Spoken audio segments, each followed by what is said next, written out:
Los Angeles, जिसे वहां के लोग सपनों का शहर कहते हैं। We were proud of the city. LA was glamorous. लेकिन किसे पता था कि एलए के ग्लैमर पर घना अंधेरा छाने वाला। LA could be a very dark place.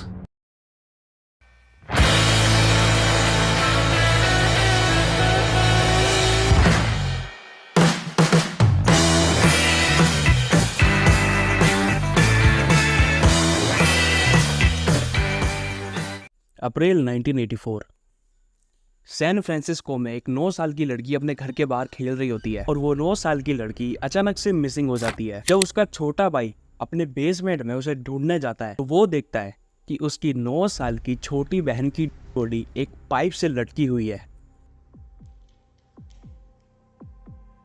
March 1985, Maria Hernandez देखती है कि एक अनजान शख्स ब्लैक आउटफिट में उसका पीछा कर रहा है। वो शख्स मारिया का पीछा करते करते उसके घर रोजमिल तक पहुंच जाता है। मारिया अपने घर एंटर होने के लिए गैरेज में घुसती है। मारिया समझ जाती है कि वो ब्लैक आउटफिट वाला फिगर उसके गैरेज में एंटर कर चुका है। मारिया जैसे पीछे मुड़ती है तो ब्लैक आउटफिट वाला शख्स उससे 2 फीट की दूरी पे खड़ा था। ब्लैक आउटफिट वाला 22 कैलिबर की पिस्तौल निकालता है और मारिया पे फायर कर देता है।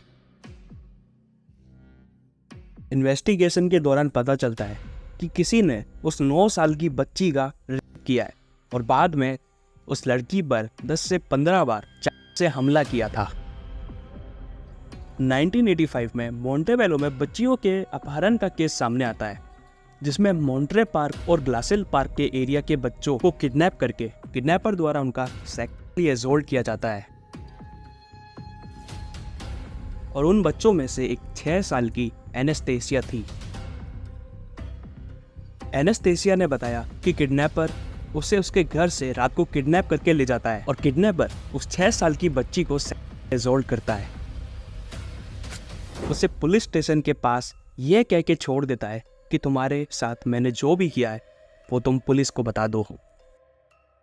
एनास्टेसिया का बयान सुनने के बाद एक चीज तो साफ हो जाती है कि सस्पेक्ट एक बहुत ही बड़ा साइकोपैथ है और उस किडनैपर की मेंटालिटी कितनी घटिया है वो एनास्टेसिया के बयान से पता चलता है।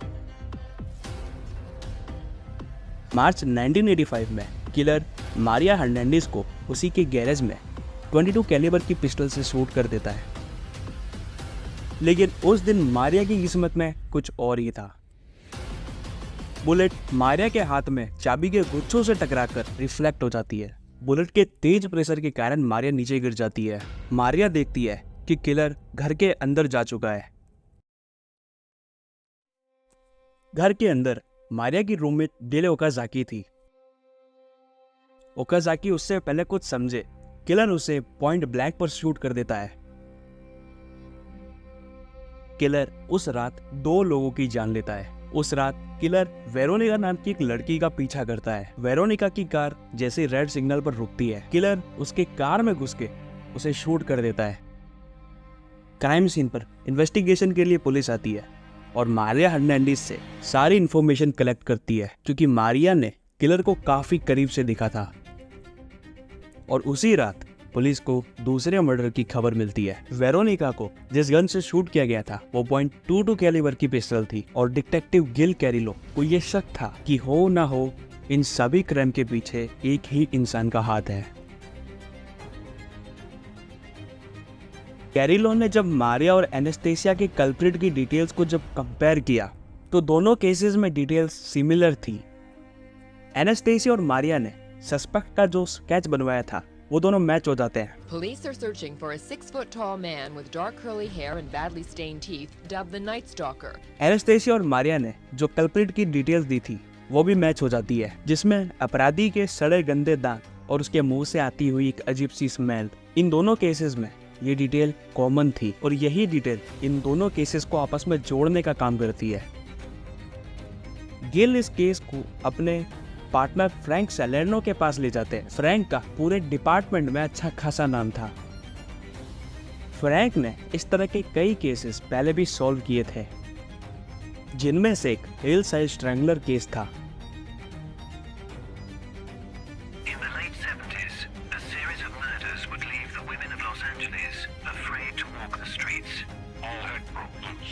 all women were high risk. It was such a scary time. Whoever had done this was certainly no amateur. Crimes that plumbed the depths of depravity. They put a bare wire in each of her palms and then plugged it in and out of the wall, and they tried to electrocute her. A killing spree that broke all the rules. Most serial sexual murder cases, these are done solo. Same individuals are out there, and they're getting away with murder. And baffled the experts. There was the sweet guy, Indeed. How you doing? and there was the sadistic murderer. You know, I told you, killing a broad doesn't make any difference to me. Not all Hollywood stories have a fairy tale ending. I found him very charming. Can I have a cigarette, please? If I could drive up the Walla Walla right now, I'd shoot that son of a bitch. I'll come to Los Angeles. North east LA के Hillside में police को 11 लड़कियों की body मिलती है। Victims को physically और sexually assault करके बेरहमी से के फेंक दिया गया था। हिलसाइड स्ट्रैंगलर नाम से फेमस सीरियल किलिंग के पीछे दो भाई केनेथ बियांची और एंजेलो बियनो का नाम था, और इन दोनों सीरियल किलर्स को पकड़ने के पीछे फ्रैंक सैलर्नो का बहुत बड़ा हाथ था। लॉस एंजलस इन दोनों सीरियल किलर्स के डर के माहौल से बाहर आया ही था कि 7 साल बाद नाइट स्टॉकर नाम के सीरियल किलर की एंट्री हो जाती है। 27 मार्च 1985 में विटर काउंटी में एक हस्बैंड वाइफ के मर्डर का केस सामने आता है। विंसेंट को सोते हुए गोली मार दी जाती है और उसकी वाइफ का किया गया था। इन्वेस्टिगेशन के दौरान पुलिस को 11-12 साइज का एक शू प्रिंट मिलता है, और यही शू प्रिंट आगे के केस में एक बहुत बड़ा मोड़ लेके आता है। 14 मई 1985 को एरिया मोंटेरो पार्क के पास विलियम दोई और उनकी वाइफ लिलियन पर उनके ही घर में एक अनजान शख्स उन पर हमला कर देता है। किलर विलियम का मर्डर कर देता है और उनकी वाइफ को किलर असॉल्ट करता है। ईयर 1985 में पुलिस को एक कंप्लेन मिलती है कि मोंटेबेले एरिया की कंस्ट्रक्शन साइट पर एक बच्चे को मोलेस्ट किया जाता है। जब पुलिस क्राइम सीन पर जाती है तो डिटेक्टिव गिल को सीमेंट पर शू प्रिंट मिलता है, और ये वही शू प्रिंट है जो विंसेंट के घर के बाहर मिलता था। जुलाई 5 को सियरा मेड्रे में 16 साल की विटनी और उसके माता पिता पर एक अनजान शख्स उनके घर में घुसकर हमला कर देता है। अटैक में विटनी बच जाती है, लेकिन विटनी को इस अटैक में बुरी तरह घायल कर दिया जाता है। इन्वेस्टिगेशन के दौरान पुलिस को एक शू प्रिंट मिलता है, और ये शू प्रिंट पहले दो क्राइम सीन पर मिले शू प्रिंट से मैच हो जाता है। गिल और फ्रैंक का शक अब यकीन में बदल जाता है कि इन सभी क्राइम के पीछे एक ही शख्स है, लेकिन वो है कौन और लोगों पर इतना ब्रुटैलिटी से अटैक क्यों कर रहा है।